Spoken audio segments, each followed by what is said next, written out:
You ready? Yeah, go on then. It's literally in the hole, Yeah. pull back.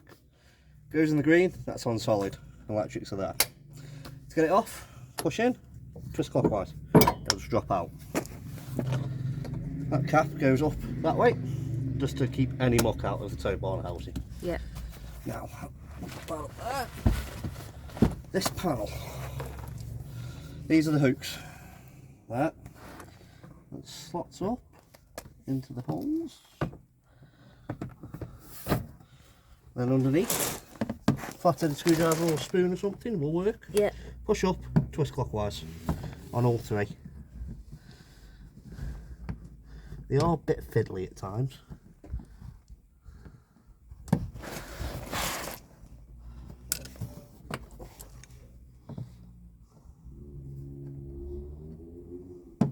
That's it.